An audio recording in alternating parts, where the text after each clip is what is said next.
the response was, "This only makes my faith with Jesus even that much stronger," which tells me he didn't listen to a single word that I sent him. So they never do. So that's a fact, because that can't build your faith if you read and you understand. It's not a faith builder. It's a faith shocker, man. It really is.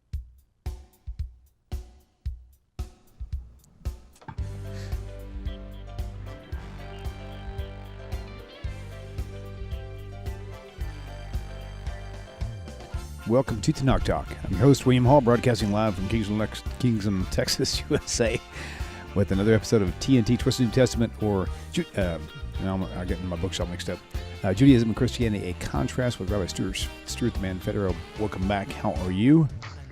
Thank God. I'm doing okay. How are you? I'm doing good. I'm doing really good. So, sorry, man. I was rushing so quickly with my fingers to try to get going right at 7 o'clock. But, hey, this is a live stream, so lucky when it starts on time. Okay, good deal. So let me make sure my phone, because it went off a minute ago while I was trying to start, which threw me off about another 10 seconds here. 1 second. All right, we're going to get this thing going right away, of course, without any further delay. Starting this thing off for sure. I titled it, How Does Daniel 9's 70 Weeks Prove Jesus Was the Messiah? This coming from a local pastor here, actually in my town area. I won't mention any names, of course, but that we kind of got into a discussion, and as I began to try to explain it, as usual, the conversations don't last long in Scripture. They turn from Scripture very quickly and move into opinions and theologies and ideologies and shadows and types, And so it didn't last long. So anyway, the point is, that's a great question, though, because a lot of Christians do use this. In fact, after explaining this whole thing, this part I explained in an email, the response was, "This only makes my faith with Jesus even that much stronger," which tells me he didn't listen to a single word that I sent him. So they never do. So that's a fact, because that can't build your faith if you read and you understand. It's not a faith builder. It's a faith shocker, man. It really is. So okay, so that's what we're going to start off with, and I would like for you, Rabbi, to go ahead and get on with this thing. I'm going to open up the phone lines, guys. 855-952-4253. Feel free. This is a New Testament topic. Call in with your New Testament questions, and again, welcome everybody looking here. Anyway, we're talking about Daniel 9. We're talking about Daniel 9, and we could take this on also. This is going to have to be a big edit on this one, by golly. So anyhow, all right. Yes, Tony Probst. We can definitely discuss them both. Starting off with Daniel 9, since that's the title of the show, and listed as the first question. Just not sure where to start or what? Because the whole Daniel 9 thing is so convoluted and so confusing and there are about 1 billion different Jewish interpretations of Daniel 9. Okay, that, there are 1 billion different ways to interpret Daniel 9, where not one of those billion ways of interpreting Daniel 9 has anything whatsoever to do with Jesus. Okay, but it's very involved and it's very convoluted. And how much can you put up? Go to Daniel 9 and put it up on the screen. Right. Okay. Yep. If you want, let me share my screen with you. That way you can see what I'm posting. Right. Well, I'm going to be talking while you're putting it up. First and foremost, what in the world is going on in Daniel 9? Okay, what's going on here? Daniel is praying, fasting, crying out to God with prayer. Okay, what does the first verse say for us? Okay, what does the first verse say? It says, "In the first year of Darius, the son of Ahasuerus, of the seed of the Medes, which was made king over the realm of the Chaldeans." Okay. "In the first year of his reign, I, Daniel, understood by books the number of the years, whereof the word of the Lord came to Jeremiah the prophet, that he would accomplish 70 years in the desolations of Jerusalem." There's about 1 billion things just in those two verses alone that need discussing. So it's not yet 70 years since Judah fell to Babylon. Okay, Babylonian exile. All right, Daniel was part of that Babylonian exile. Daniel is contemplating the number of years that Jeremiah had prophesied about 70 years in verse 2, from the ruins of Jerusalem. Jeremiah prophesied twice about some 70-year period. Okay, you're going to go bouncing forth, but Jeremiah 25 verse 12, Jeremiah 29:10. Okay, and I think that Jeremiah 29:10 was like 20 years, not 20, is less than 20 years after Jeremiah 25:12. Okay, both prophecies talk about Babylon, the exile from the exile into Babylon, and the fact that there are 70 years going on here. Okay, so it's most likely a reference to the same prophecy. That's what has Daniel confused. That's what terrifies him. That's what he doesn't understand. The first prophecy says Babylon was going to be destroyed after 70 years. And the second prophecy says Israel returned to the land after 70 years.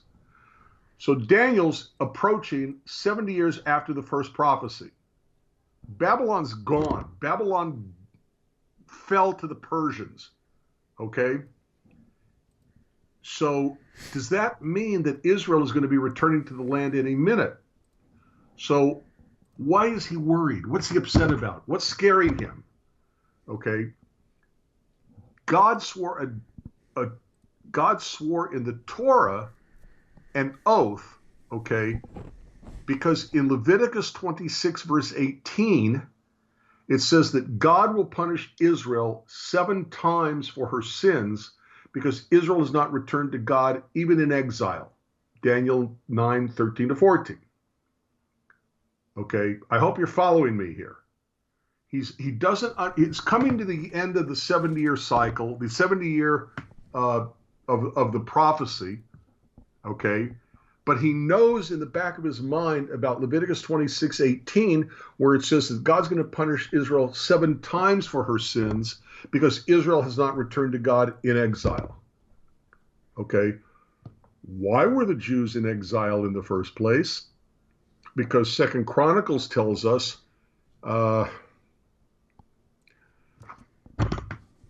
36th, 35th, 37th chapter. It's in 2 Chronicles that the exile occurred because the people of Israel had not been obeying the Jubilee. Every 7 years, the land lies fallow. Every 70th year, they don't plant anything. Okay, if it comes up on its own, that's one thing, but they don't plant. They don't sow. Okay? So while the time the Israelites lived in the land, they let the land rest a certain number of times, but Leviticus 26:24 says that you're going to pay back the Sabbath for her rest that she didn't get. Okay? And if they don't do what they're supposed to, the punishment will be 7 times that. So if the first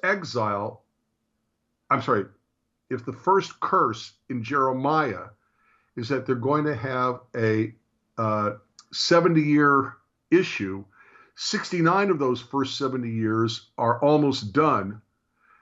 Daniel is terrified that God is going to institute the 7 times the punishment, and 70 times 7 is 490. So Daniel is terrified that the punishment isn't going to be over at 70 years. It's going to be over at 70 times 7 years, which is 490 years. And he's coming up to the end of 70, and he's wondering if there's going to be a 71st, 72nd, 73rd, 74th, 75th, all the way up to 490. So 69 years have passed from Jeremiah's first prophecy. Babylon is destroyed, but there doesn't seem to be a change in what's going on with the Jews in exile. Okay, so he's saying to God, turn in your anger, don't let Jerusalem and the land suffer, allow Israel to return. He pleads with God not to delay the return. This is 19. Move it up to about 16, 17th verse, if you don't mind. Thank you. So, O Lord, hear our Lord, forgive, O Lord, hearken and do, defer not for thine own sake, O my God. You know, basically saying, don't let this be 490 years, 7 times 70 years. Okay. O Lord, hear, O Lord, forgive, O Lord, hearken and do not defer. 20, and while I was speaking and praying and confessing my sin and the sin of my people Israel and presenting my supplication before the eternal my God for the holy mountain of my God, while I was speaking in prayer, the man Gabriel, it's not the man, he's an angel, whom I had seen in the vision, that's why he's an angel, because he's been seen in a vision, that's how we know he's an angel, at the beginning being caused to fly swiftly, touched me about the time of the evening oblation.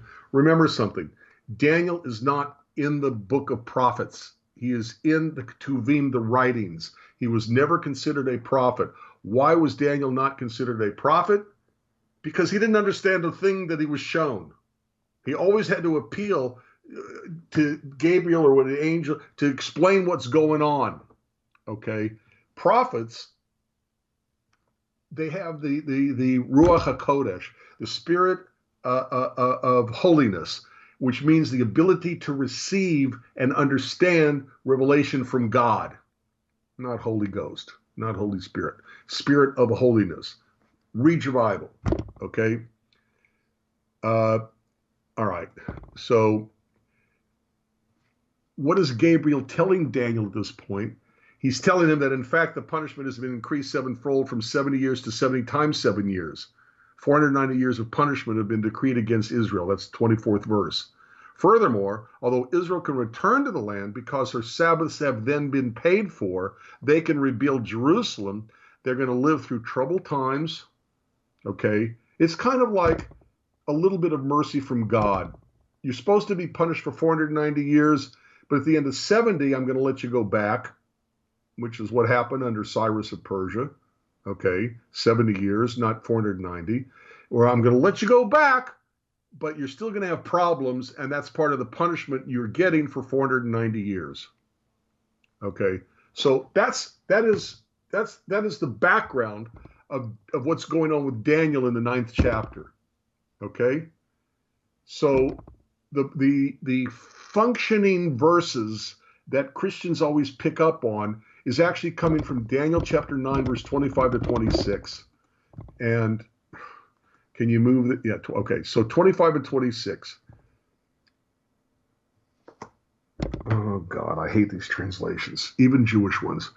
This is verse 25. Okay. Know therefore and understand that from the going forth, it doesn't say commandment. You want me to bring up Chabad? I'm sorry, what? Would you like me to bring up Chabad? Yeah, bring up Chabad. All right, let's go here. Can't guarantee it'll be any better. But try to translate. I hope it's a literal translation. I don't know. Everybody's got to put in their own interpretation, and it perverts the translation. Right. Translation should be as literal as possible, in my opinion. Gotcha. All right. Okay. Okay. Is this still large enough for you to read? Yeah, I can read it. Okay, good. Okay, so 25.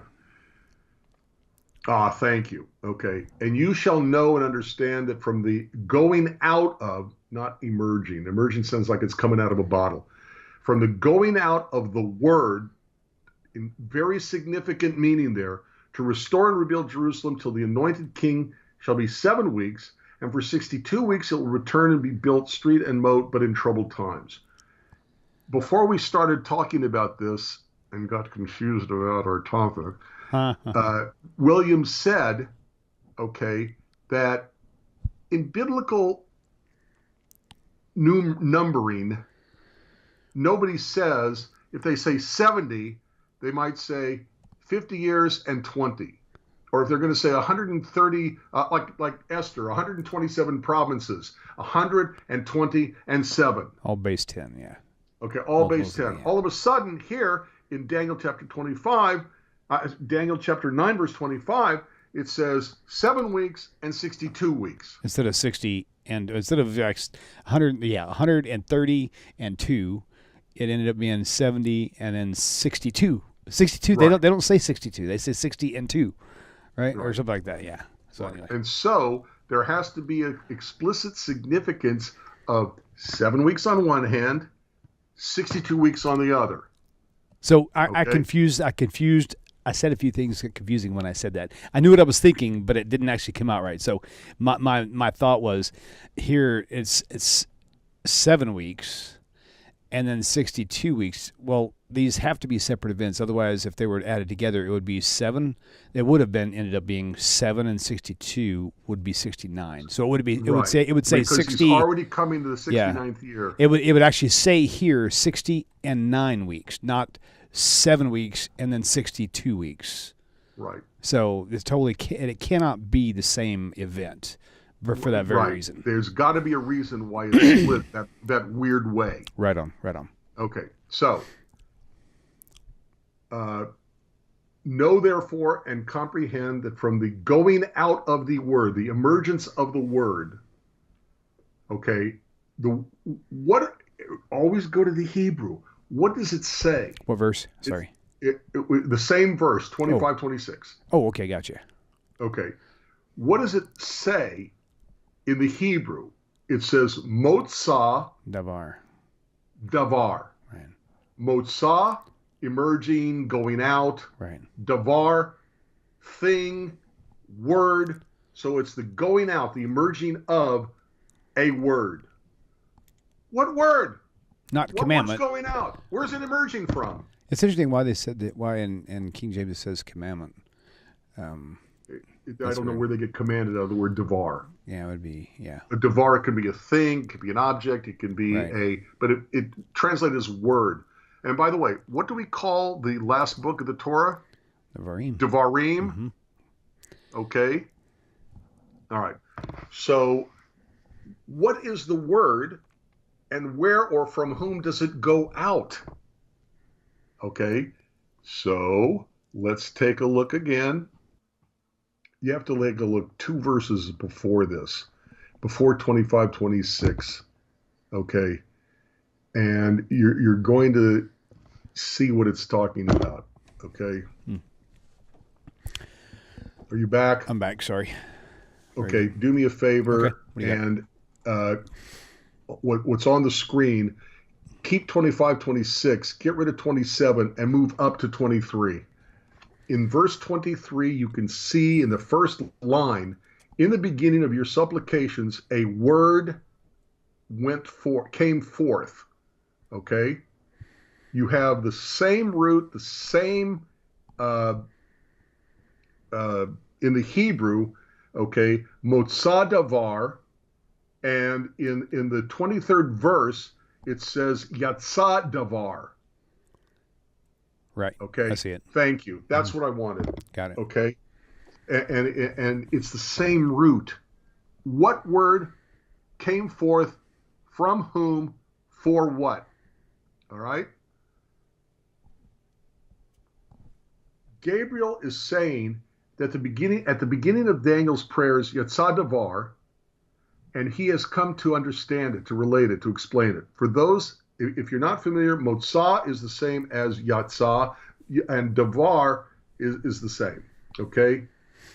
Gabriel is telling Daniel that if he wants to know when to start counting the 70 weeks, he has to look at a certain prophecy. Which prophecy?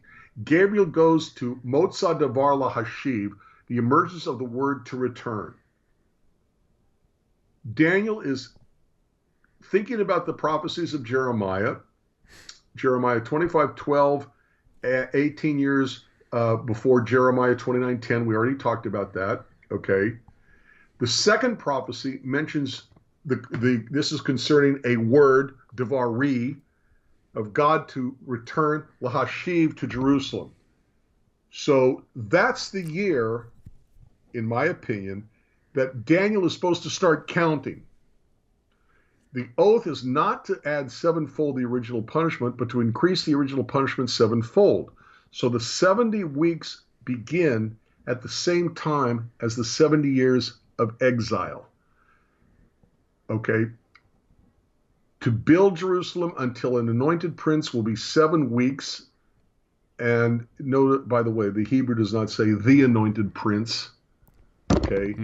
It's an anointed prince. This is important because if the definite article the is not there, and some bad translations will translate it as the anointed one or the Messiah because they're trying to make it look like Jesus. What verse is that one in? That part you just talked about? An anointed prince. We're back in Jeremiah. We don't have it up. Okay. I'm asking them to look on their own. Jeremiah 25:12. Oh, I see. That was given, and then 18 years later is Jeremiah 29:10. Okay. The second prophecy, Jeremiah 29:10, 18 years after 25:12 of Jeremiah, you have a prophecy that mentions Devari, of the same word Devar, same root, of God to return to Jerusalem. So the year from which Daniel is supposed to start counting, okay, is from the moment the exile begins. All right? Jeremiah is talking about the command of the exile. He uses the word Devari, okay? That's when you begin. And the verse goes on to build Jerusalem till an anointed prince is going to be 7 weeks. Remember what a week is, okay? 49 years. Please notice the original Hebrew does not say the anointed prince. We just said that, okay? A lot of bad translations talk about the anointed prince or the Messiah because they're trying to make it look like Jesus. At any rate, 7 weeks after the destruction of the first temple, 49 years, Cyrus of Persia issues a decree. A decree, a word goes out from Jerusalem to the people of Israel to return to Jerusalem. So Daniel only had to really wait about a year between the destruction of Babylon until God's royal anointed. Who was God's anointed? Who was the one who gave the Jews permission to return Jerusalem and rebuild it? Cyrus of Persia. Isaiah 45:1, where he's called anointed, which is another way of saying the Messiah. Okay. And the exiles, they didn't really return in significant numbers and build the temple until the reign of Darius, which is 18 years later, 70 years after the destruction of the first temple in the exile. So start counting at the destruction, okay? Add 70 years, which is when they really started coming back, which is 18 years after Darius of Persia, even though Cyrus, gave them permission to go back. And then it says, going back to the original Daniel, and for 62 weeks it'll be rebuilt street and moat, but in troubled times. Jerusalem and the temple were built and built up and rebuilt and renovated and made better until the second destruction in 70. But those 62 weeks were very troubled times. The Jews hardly had a moment of peace. I don't think they ever became a sovereign nation under their own.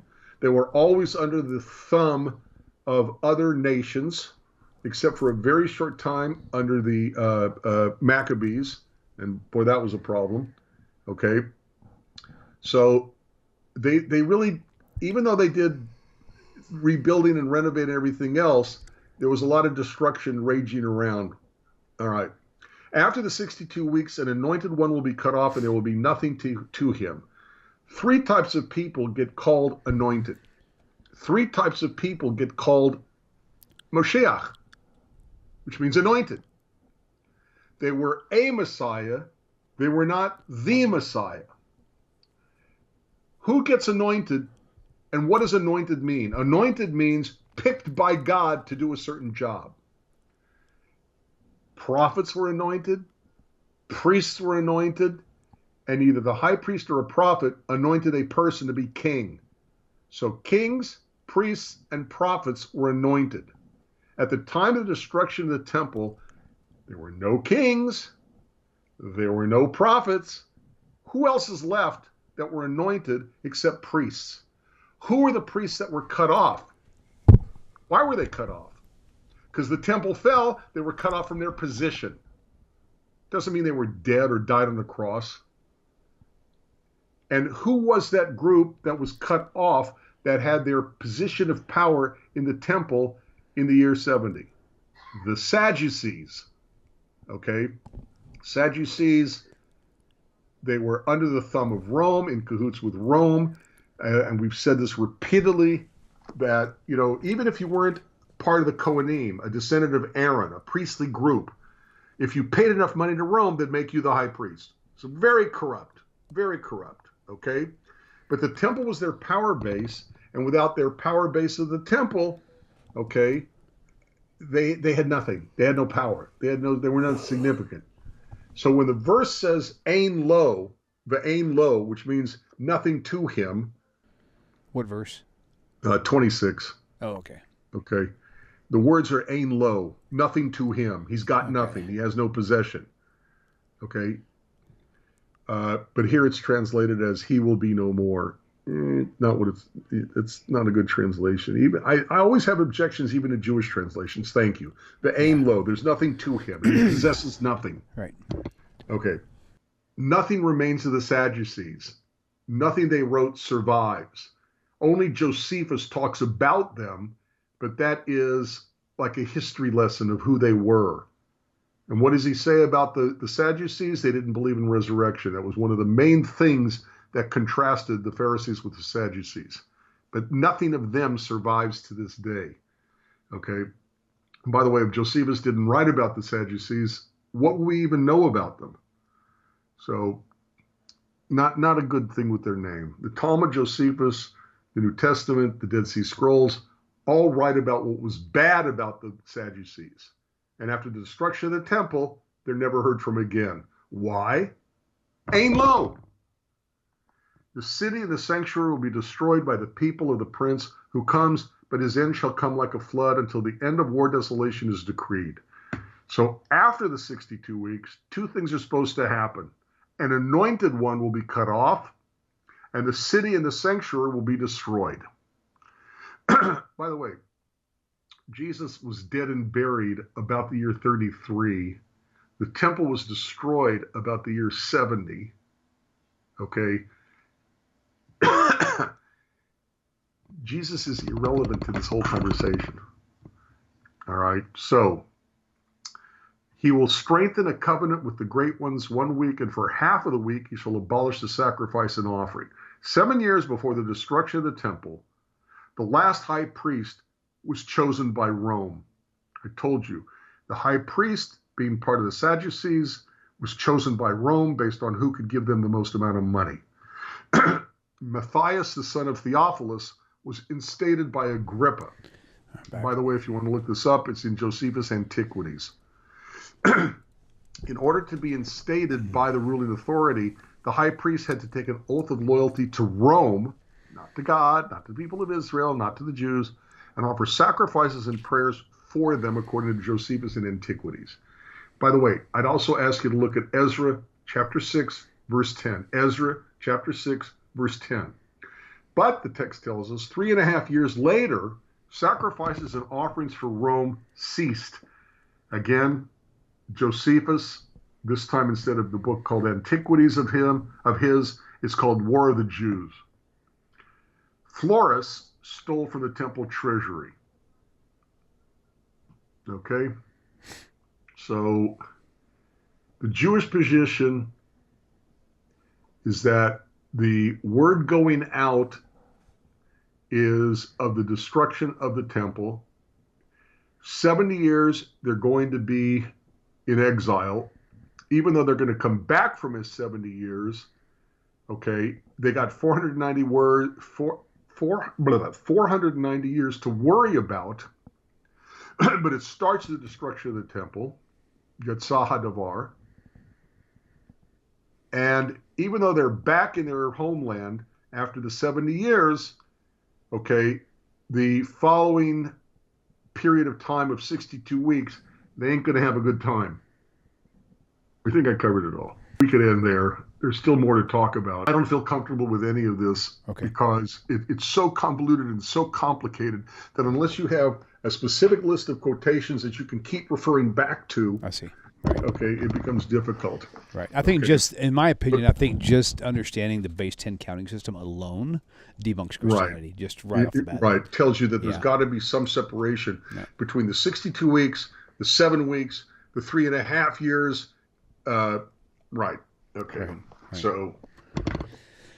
Okay. Well, very good then. All right. Well, we will go ahead and take our first caller. I hope it's not as convoluted as this had to be. Call you live on the air. Please tell us your name, where you're calling from.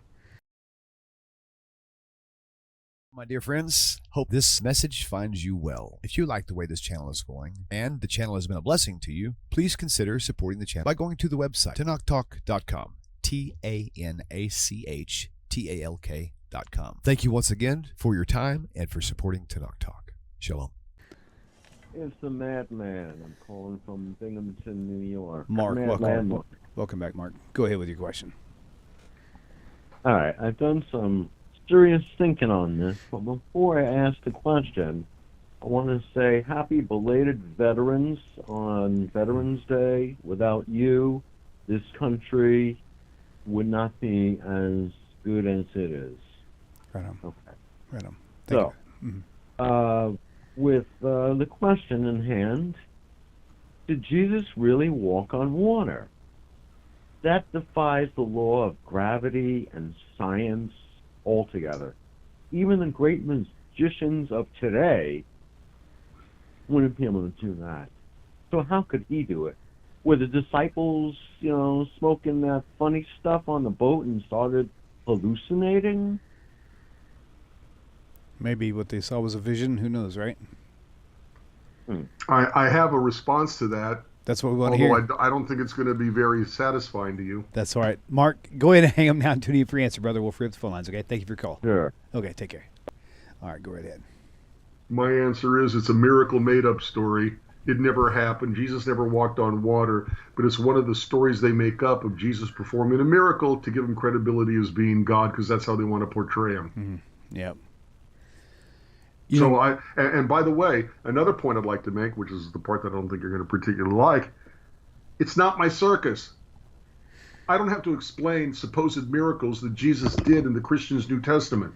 That's up to Christians to explain. Mm-hmm. Okay, to me it's all made up and you can't trust it anyway, and there's so much disagreement between Matthew and Mark, between Matthew and Luke, between Matthew and John, between Mark and Luke, between Mark. There's just so much, and when we may do it again this year, I don't know, we'll see, but when we get closer to Passover, just in the what's called the Passion narrative, and it's a Christian term, Passion narrative, there are no less than 30 contradictions between the different versions of what happened to Jesus. They can't even agree, and this is my go-to verse. We talk about it almost every week. They can't even agree on the last words of Jesus. Okay? There are websites that give you the last words of famous people. They're considered very important. Okay? They can't even agree on the last words of Jesus. It is finished. Father, into thy hands I commend thy spirit. Okay? Aramaic, Elohi, Elohi, lama sabachthani, or did he speak in Hebrew? Eli, Eli, lama sabachthani. And if he said, there's problems with all of it. Okay? So, to me, trying to explain as if it really happened anything in the Christian New Testament, I'm not the one, we're not the one, Jews are not the ones who have to explain what happened in the New Testament. Oh, but Jews, how do you explain what happened in the New, the miracles of Jesus? First of all, it's not my text. I don't have to explain it. Second of all, our Bible tells us explicitly that miracles don't prove the person. They don't prove the message. The message has to prove the message based on previously revealed revelation from God. Okay? And if somebody comes along and does a miracle, but the message that goes along with the miracle, not to be true because it doesn't match what you already know comes from God, reject the message. So not exactly, probably not very satisfying an answer, kind of like my answer with Daniel, but it's probably not very satisfactory, but that's my answer. We'll go ahead and move on to the next caller if you're ready. Yes. Yeah? Okay. Hey, Libby Bond in Southwest Missouri. I was born and raised in Springfield, Missouri. I probably tell you that every single time you put that up there. By the way, somebody said in chat, it was kind of cute, it said, I walked on celery one time, which is 90% water. Does that count? I thought that was awesome. Cool. Okay, good deal. All right, Judy, you're live on the air. Isn't that a great song? A Hi, how are you? Doing good. That's okay. All right, Judy. I know I call too much. No, you don't, actually. As long as you keep coming up with great questions like you usually do, you can call all you want. Wow. Listen, I listened to Ben Shapiro recently, and he mentioned about, I hate to say it like glibly, but about what's happening in Israel. And he said there's no answer, but there's evil in the world, right? So I know you guys define it a little differently from a different perspective, but going back to Satan, and I'm not trying to give him credit. God is way more powerful. We know he has the final say-so with everything. But then I didn't realize that Satan's mentioned in Chronicles 21. So in First Chronicles 21, where Satan stood up to David, I don't know the story that well, but then God was angry. So you see Satan as a bad person, although God, has control over how far Satan can take it. But my theory is this, as a Christian, I'm sorry, my voice. I believe as a Christian that Satan is not revealed entirely until we have, and I know you're going to laugh at this because you don't believe in Jesus, but we have more weaponry against him with the Savior. I've heard that before. The person that intercedes. So anyway, of course you shun this, but okay. In your question in a nutshell, you said you were going to keep it short earlier. It's not turning out short. I'm expounding too much, but that's just okay. Explain. I mean, you have to please. Will you not explain Satan's role in the part of evil going on in the world today, historically and today? So just your perspective, and I'll hang up for your answer, okay? Okay. All right, very good. Go ahead and hang up now, Tony, if you answer. Okay, so on the phone call, her specific question was, describe the devil, the Old Testament versus the New Testament devil, Satan. So that's the basic. And then if you want to get into more of her questioning line to further add to the context, that's perfect. Go ahead. All right. The issue is not and has never been, is there a Satan in the Hebrew Scriptures?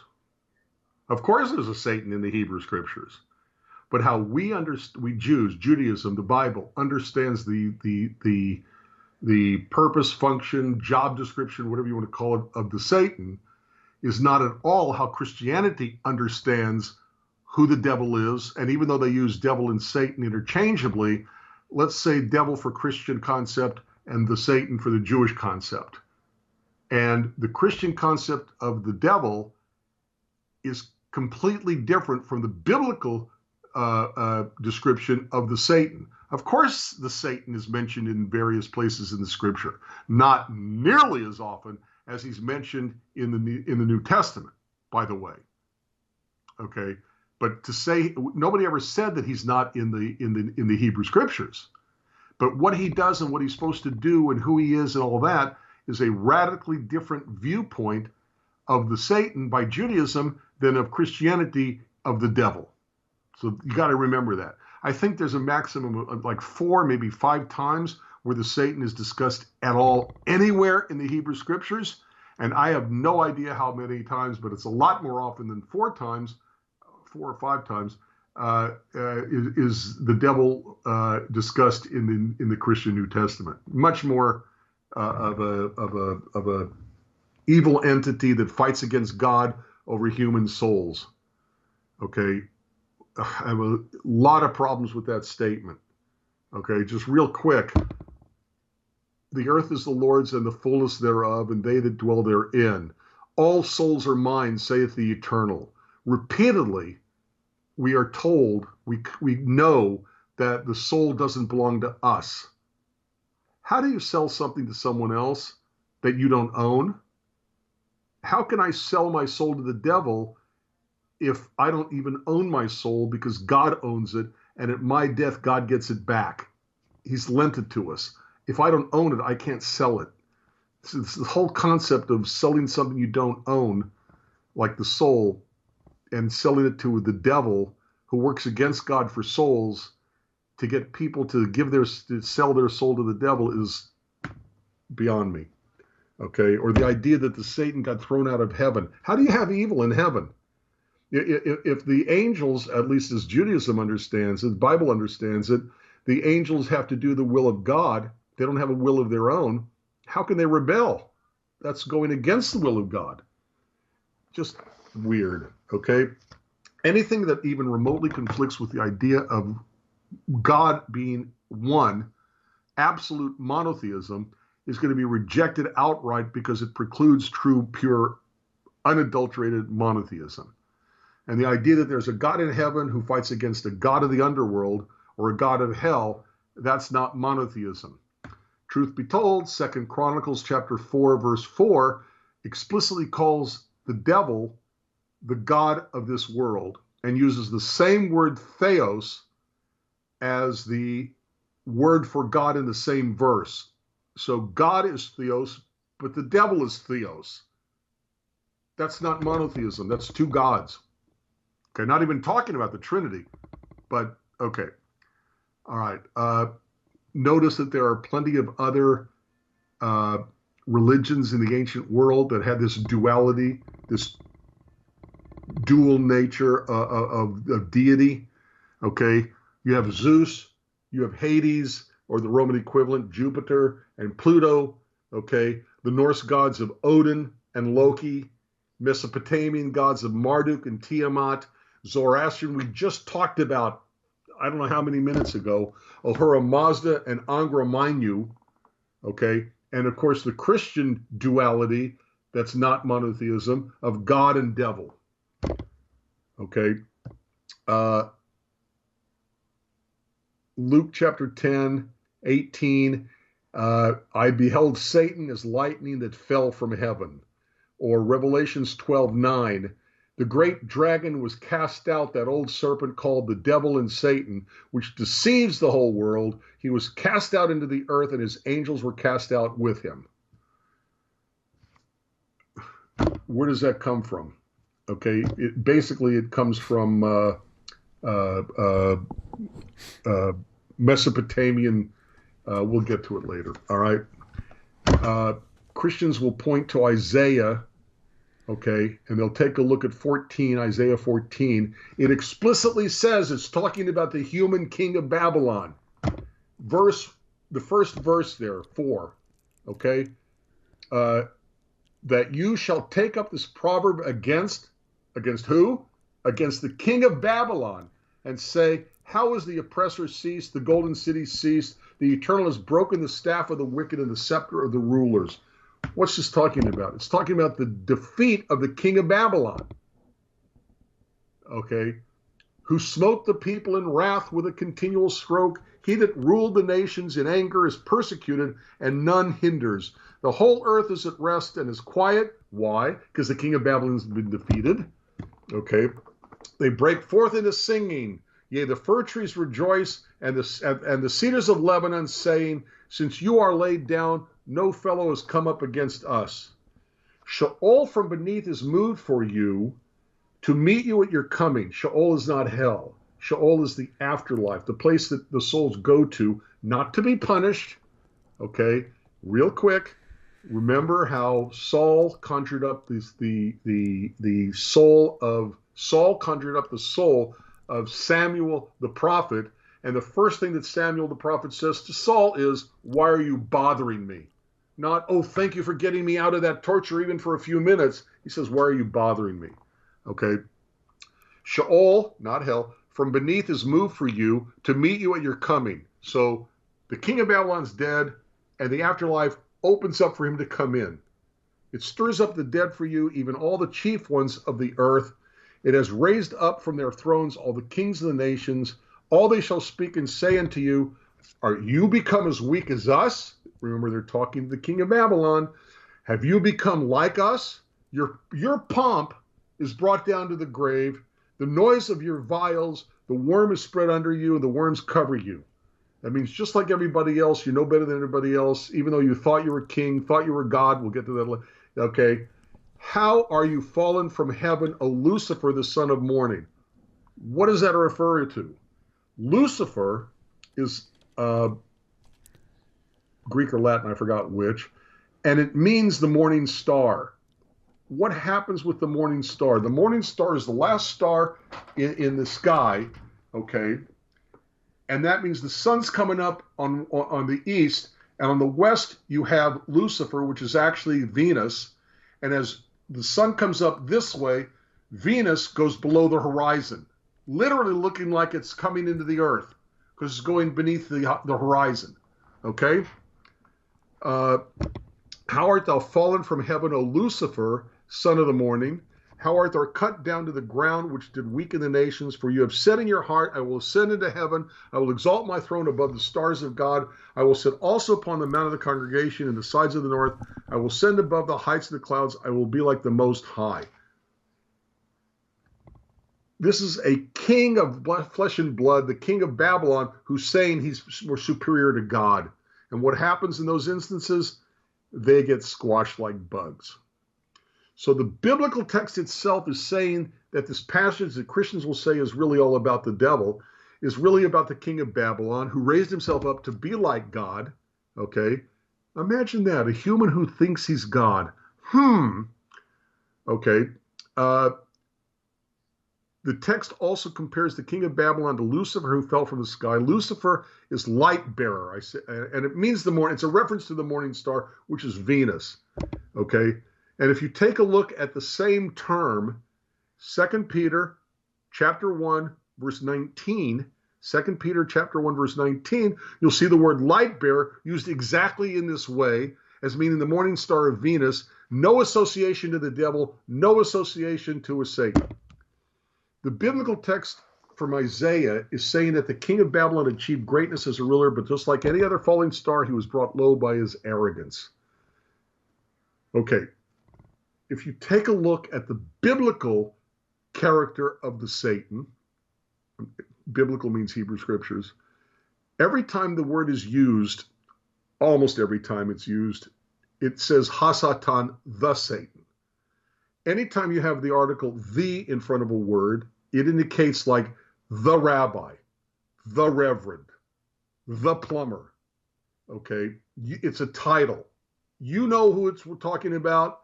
I know who it's talking about, the rabbi. Okay, if somebody says, hi, rabbi, that means the word rabbi is like a name.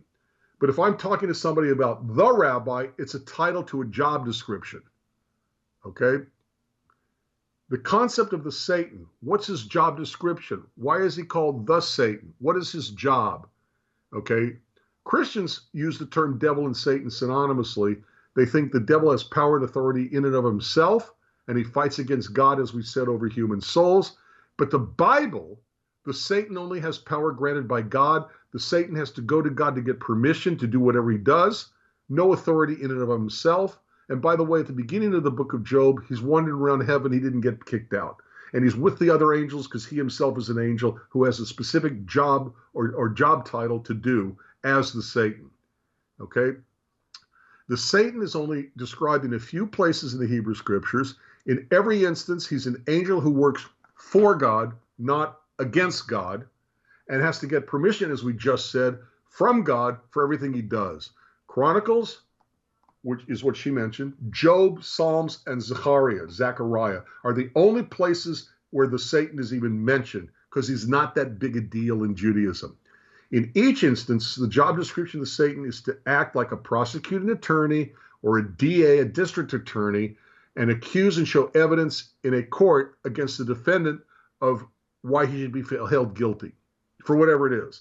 Like a DA, a district attorney, the Satan has to get permission from God, who is the judge, to begin a sting operation. So take a look at Job, first chapter, but center in on chapter 2, verse 3 through 6. Job 2, 3 through 6, the Eternal said to Satan, have you considered my servant Job, that there is none like him in the earth, perfect and upright man, one that fears God and eschews evil? A human being was just called perfect, upright, still holds fast to his integrity, although you, remember who's talking, God is talking to Satan, you, Satan, moved me, God, against him, against Job, to destroy him without cause. And Satan, answered the Eternal and said, skin for skin. All that a man has, he'll give for his life. Put forth thy hand. That means that the Satan is speaking to God, and he says, put forth your hand, God's hand now, and touch his bone and his flesh, and he will curse you to your face. And the Eternal said to Satan, he's in your hand, but don't hurt his life. You got to save his life. So the Satan goes to God for permission to do this sting operation against Job, and has to get permission from God for everything he does. So, all right, but no power, no authority on the Satan's own. He's got to go like a DA to the judge to get permission to do a sting operation. Okay. Take a look at the passage from Zechariah. It's chapter 3, verse 1 to 2. Zechariah chapter 3, verse 1 to 2. And he showed me Joshua the high priest standing before the angel of the Eternal, and Satan standing at his right hand to accuse him. And the Eternal said to Satan, the Eternal rebukes you, O Satan, even the Eternal that has chosen Jerusalem rebuke you. Is not this a brand plucked out of the fire? We talk about this every so often. What is this talking about? The Satan is the prosecuting attorney. This is like the end of a Law and Order, or Law and Order, or what's it called? Where they're going to the judge. The high priest has been exiled. The Satan is saying, you can't let this guy go back to Jerusalem and rebuild the temple. He was just condemned. Okay? The Satan is accusing the high priest of being not worthy to go back to the land of Israel to reestablish rebuild the temple and start everything up again. And God sides for the defense. He takes the defense's sides. It's the high priest's side. And he said, I rebuke you, O Satan. The Eternal that's chosen Jerusalem rebukes you. Is not this, that's the high priest, a brand plucked out of the fire? We are very urbanized. We don't understand what that means. Okay. Brand plucked out of the fire. A brand, after it brands a cow, pardon the expression, has cow flesh on the brand. So by putting it back in the fire, you're not only heating it, you're purifying it again and getting rid of the leftover meat from the previous cow that was branded. So he's saying that the high priest is worthy now to go back to Jerusalem because he has been purified by having been in exile. Okay, Psalm 109, verse 6 to 7. See thou set for yourself a wicked man over him, and let the Satan stand at his right hand. When he shall be judged, let him be condemned, let his prayer become sin. Because Satan is a prosecuting attorney. That's why the Satan is standing at his right hand. Okay, and that's why in the first quote from Zechariah, you got the high priest standing before the angel of the Eternal, that's the defense attorney, and the Satan standing at his right hand to accuse him, that's the prosecuting attorney, and the Eternal himself is the judge in this courtroom scene of Zechariah chapter 3, verse 1 through 2. Okay? Take a look at Isaiah 45, 5 through 7. It's a very direct response to the idea of God in heaven above fighting against the devil below. Okay? Isaiah 45, 5 through 7. I am the Eternal, there is none else, there is no God besides me. I girded you, though you did not know me, that they may know from the rising of the sun and from the west that there is none besides me. I am the Eternal, there is none else. I form the light and create darkness. I make peace and create evil. So God is saying that God is responsible for everything in the world, including what we would call evil. So for the Bible, for God, for Judaism, to have an entity that competes with God, has power and authority of his own in opposition to God, is no longer monotheism. Judaism rejects that. Judaism, we never said that there wasn't a Satan mentioned in the Hebrew Scriptures, but our understanding of who he is and what he does is radically different from the Christian idea where the devil has power and authority on his own, who fights against God over human souls, which is a very, pagan concept. Okay, hope that answered his question, her question. Yeah. All right. I know it's past an hour. Do we have time for one more? I do. Okay. We're going to take this will be the last caller tonight. Guys, when you do call in, if you can't get through, just keep being persistent each show that it's a call-in show, mainly Rabbi Singer's and Rabbi Federow's, and then mine and Greg's on Wednesday night. So be persistent with that. I've got a couple who've made it through who didn't get through a few weeks ago. So this gentleman here, let me see if I've got you. Can you hear me? I believe I've got Jim on the line right now. Jim? Yes, I'm on. Very good. Jim, before you go, just because I was so enticed in our introductory conversation, tell us just a little bit about yourself and why my interest is in you for later. Oh, okay. So I've been a pastor of a rural church, non-denominational, for about 27 years. And about 8 or 9 months ago, I wanted to take my wife to celebrate Pesach, since she's never done that, and made a phone call and didn't know who I was getting, but I ended up getting a Chabad rabbi here in Colorado Springs, and he invited me to participate. And from that day on, back in April or May, I have been hooked ever since. Then he recommended that I listen to your show, and specifically Rabbi Tovia Singer's discourses on the various doctrines and so on, and my eyes were opened. Baruch Hashem. That's awesome.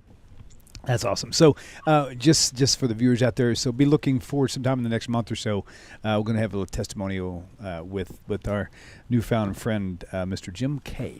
We'll call you Jim K for now. We'll reveal the rest of your fantasticness later. So, okay, go ahead with your question that you have for tonight. This will be the last question for tonight, guys. Okay. The question for the rabbi and you is this. So he just discussed recently the Daniel prophecy, the time of Jacob's trouble, the 490 years. And, based on my previous study and listening to other lecturers on this topic, they would teach that 483 years, when the edict was to go back and rebuild Jerusalem to the coming of the Messiah, was 483 years, part of the 490 Daniel prophecy, and that Jesus came in to Jerusalem on a donkey, the foal of a donkey, 483 years, when the edict in the book of Nehemiah was given to rebuild Jerusalem and the walls and all that. So it kind of piggybacks on the Daniel question, but also, I guess, is that a messianic prophecy? The donkey is represented in book of Zechariah. Over. Okay, Rabbi, you got this? Yeah. Okay. I think so. And it depends on which gospel we're looking at too. Was it one donkey? Was it two? They don't know. It's okay. All right. Go ahead now and hang up and shoot me that email, or actually give me a call the next day or so, and we'll hook up. Okay. Okay, so I'll hang up on the phone then. Yeah, you can go and hang up now and tune in for your answer. Thank you, Jim. All right, thank you. You bet. Bye. Sorry about that. Bling. That just happens sometimes. All right, Bling. Rabbi, go ahead and take it away. All right. Okay, so how is the Messiah, the real Messiah, supposed to come into the world? Not just Jerusalem, but the world. Is he going to come in as a laced in gold and silver all over and hanging jewelry and, or is he going to come in humble, with humility? And so Zechariah in this chapter, okay, is talking about that. All right. So can you pull up Zechariah chapter 9, verse 9? Yes. Give me a second. All right. So a couple of things I want to point out. All right. Notice what it says. Okay. Be exceedingly happy, O daughter of Zion. Shout, O daughter of Jerusalem. Behold, your king shall come to you. He is just and victorious, and here it comes, humble and riding a donkey and a foal, the offspring of she-donkeys. When it says riding a donkey and a foal, the offspring of one of she-donkeys, you have to ask the question, is the donkey and the foal the same animal? Is he riding on one, or is he riding on two animals? Okay, once again, not fond of the translation. Right. Okay. Where's the Hebrew for chamor? I don't think they use that word. Chamor, yeah, right there. Yeah, chamor is the last word in the second line of this verse. Right. Okay. Rochev al chamor ba'al ir bin tonot. Yeah, bin tonot. Yeah. Okay. It does say and. Oh, right. But remember, this is this is prophet, and a prophet speaks in biblical poetic form. Okay. The point is it's not clear. Was it a donkey and a foal was riding on two animals? Okay. Or is this biblical poetry on a donkey and the foal of an ass, okay, which would be one animal because it's biblical poetry, and biblical poetry is saying the same thing but two different ways. It's a rhyming of idea, not a rhyming of sound. So is that why possibly the New Testament didn't know whether it was one or two, and they listed both? And that is exactly the point, okay? It's exactly the point. And by the way, what happens to verse 10? Why is it only 9 that counts with Christians? Right. Why isn't it verse 10? It's still talking about the same thing. I will cut off the chariots from Ephraim and the horses from Jerusalem. The bow of war shall be cut off, and he shall speak peace to the nations. Who is he? The same person in 9, the king who comes to you, shall speak peace to the nations, and his rule shall be from the sea to the west and from the river to the ends of the earth. When did Jesus speak peace to the nations? I came not to bring peace. I came to bring a sword. Right. When did he ever rule from sea to the west and from the river to the ends of the earth? Oh, well, Jesus rules in the hearts. That's not what it's talking about. It's talking about sovereign ruler on the throne of David. Right. Wow. Okay? So clearly we know this is not talking about Jesus, who talked about, I came not to bring peace but a sword. Okay? But riding on a donkey and a foal, it's ambiguous both in the English and in the Hebrew. It's biblical poetry, which is a rhyming of idea. The law of the Lord is perfect, reviving the soul. The precepts of the Lord are right, delighting the mind. Okay? It's the same thing said in two different ways. Parallelism. Law of the Lord is perfect. Teaching of the Lord, it parallels. There's parallels between the first section of the verse and the second section of the verse. Okay? So now let's go to Matthew, I think it's 12. Okay. Matthew 12 or 21. I always get that reversed. What are you looking for? 21. Yeah, 21. I always get that mixed up. All right, it's Matthew 21 verses 1 and following. Can you bring that up, please? You should see it right there on your screen. Okay, good. All right. And listen to what it's saying. And when they drew nigh unto Jerusalem and were come to Bethpage, to the Mount of Olives, then Jesus sent 2 disciples, saying to them, Go into the village over against you, and straightway you shall find an ass tied and a colt with her. Loose them and bring them unto me. If any man says aught to you, you shall say, The Lord has need of them, and straightway he will send them. This was done that it might be fulfilled, which was spoken by the prophet, saying, and then it goes back to the Zechariah quote, Tell ye the daughter of Zion, behold, the king comes to you, your king comes to you, meek and sitting upon an ass, and a colt, the foal of an ass.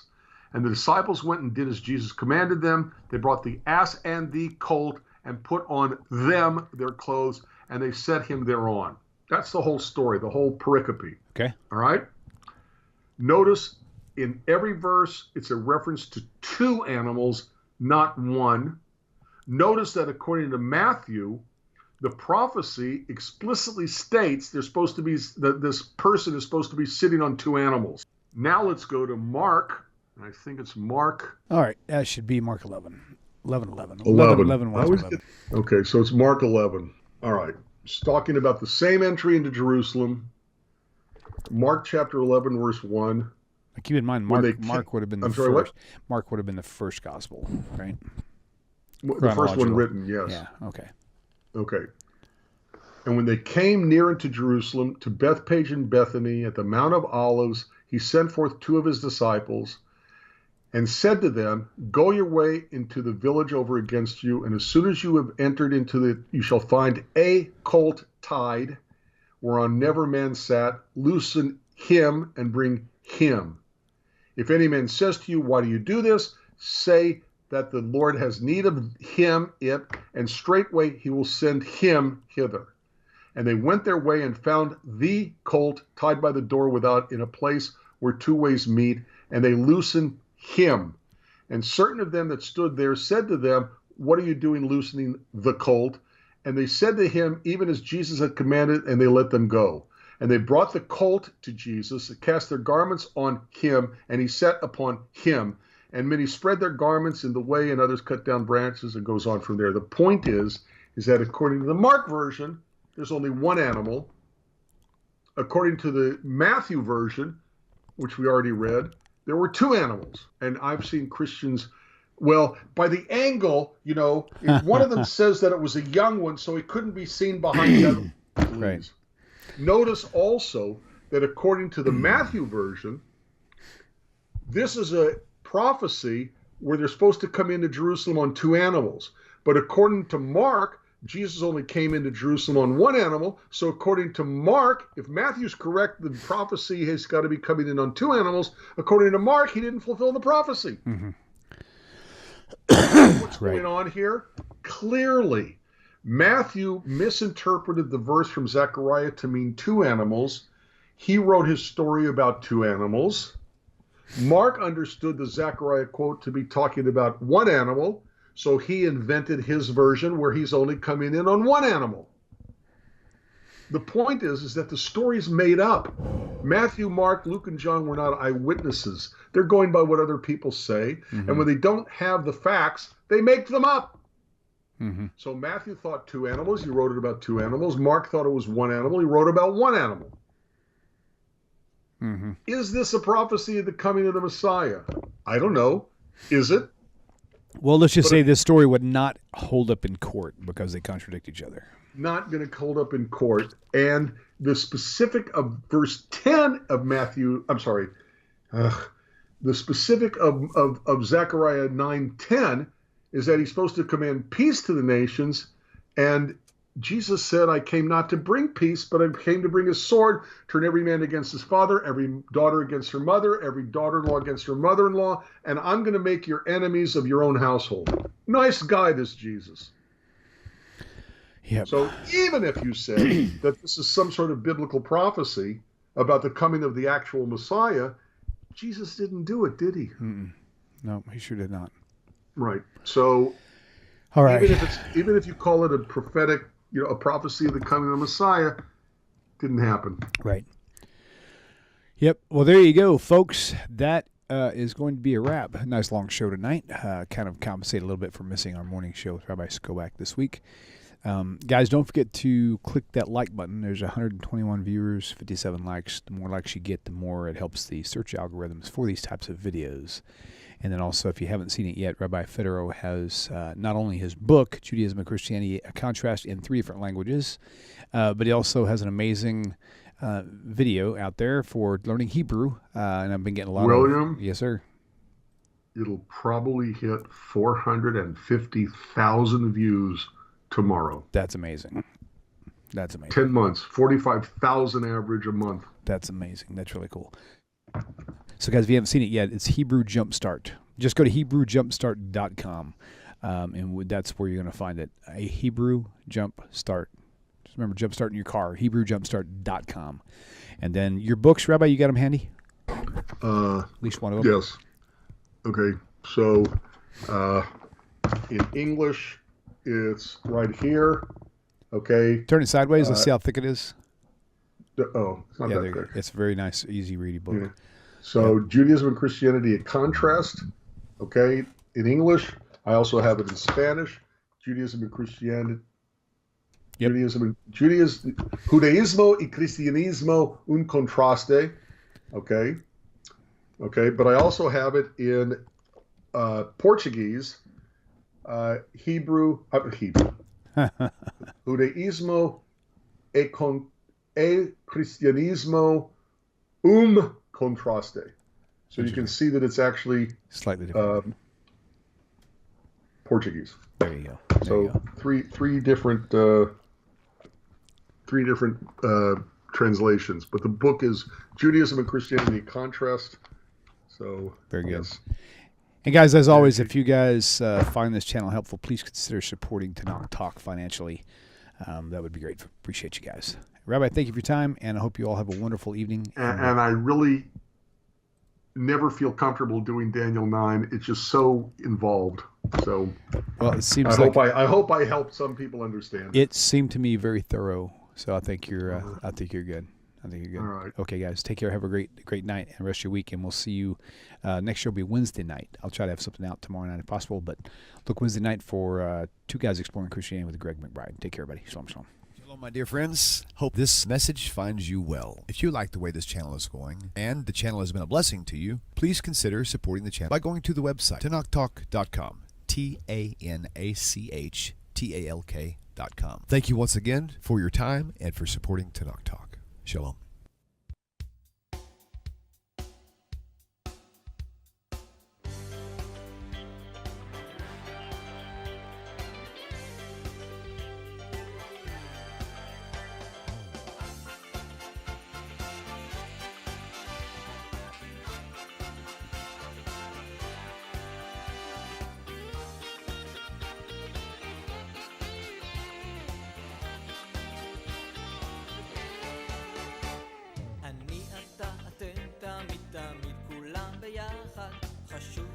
חשוב והכרחי להיות ביחד. איפוק זו העוצמה, ויתור זו הגדולה, השאיפה